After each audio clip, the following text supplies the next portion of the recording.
Dan karena gue ngeliat banyak sekali orang yang komentar membanding-bandingkan duet Salma ini dengan si A, dengan si B.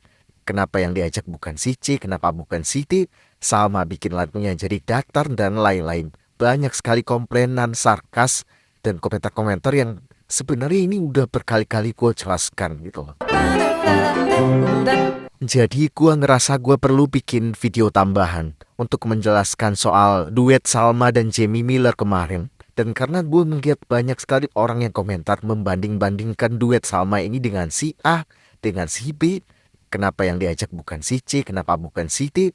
Salma bikin lagunya jadi datar dan lain-lain. Banyak sekali komplainan, sarkas, dan komentar-komentar yang sebenarnya ini udah berkali-kali gue jelaskan gitu loh. Pertama soal Jamie Miller ya dulu. Jujur sebelumnya gue nggak tahu banyak soal si Jamie ini. Dan setelah gue ulik, gue jadi paham kenapa jangkauan musik gue nggak nyampe ke dia. Karena ternyata dia adalah penyanyi yang sangat teknis sekali. Gue juga perlu tahu kalau dia juga lulusan The Voice. Dia punya vocal range yang cukup luas dan itu artinya dia punya kemampuan di nada-nada tinggi. Bahkan di TikTok gue sempat lihat dia nyampe ke C6 ya. Nada yang sebenarnya cukup tinggi untuk seorang laki-laki. Jadi dia ini tipe skill singer. Nyanyinya nembak nada-nada atas, meliuk-liuk juga kadang-kadang. Dan yang gue notice juga, si Jamie ini juga punya ketepatan nada yang luar biasa. Dari pendekatan cara bernyanyi, sama bisa dibilang kebalikannya Jamie. Sama seperti yang berkali-kali gue udah jelaskan, tipenya adalah non-show off singer. Bukan berarti dia nyanyinya nggak pakai skill ya, tapi nyanyinya lebih ke gaya atau ke arah filosofis gitu loh. Nyanyinya lebih bijak gitu. Jadi sampai di sini harusnya kita udah ngerti ya kalau dua orang ini tipenya beda banget. Dan dari situlah harusnya kita bisa menilai sebuah performance. Jadi jangan di satu sisi doang. Sekarang kita ke lagunya, ke tipe lagunya. Here's Still Perfect, originalnya lagu ini ada dua versi, ada yang solo dan ada yang versi duet. Dan di penampilan duetin Salma, nadanya diturunin. Gue belum ngecek tapi kayaknya itu turun lebih dari satu ya. Dan gua rasa ini permintaan Salma, walaupun sebenarnya kalau dinyanyikan di nada aslinya, Salma harusnya masih sangat bisa gitu. Artinya apa? Ya balik lagi, Salma itu penyanyi yang ingin bernyanyi dengan nyamannya dia. Tapi dia juga bisa discuss dengan lawan duetnya, daripada dia memaksa sesuatu yang bukan dia gitu. Dan satu hal lagi, kalau dia nyanyi ngikutin tipenya Jamie, gue yakin itu kolom komentar para netizen yang sok tahu itu bakal lebih parah lagi banding-bandinginnya gitu. Jadi untuk poin ini gue setuju dengan Salma. Jangan mentang-mentang duet sama penyanyi luar yang mungkin Salma juga ngefans sama dia. Dan itu membuat dia harus mengorbankan ciri khasnya dalam bernyanyi. Dan si Jamie-nya pun ngerti juga. Kalau kalian lihat, dia nyanyinya jadi ikutan santai. Dia nyanyinya nggak segrandi biasanya. Karena memang selain nadanya diturunin ya. Jadi artinya si Jamie pun bisa gitu menyesuaikan diri dengan Salma. Kenapa netizen yang sok tahu ini malah enggak ya?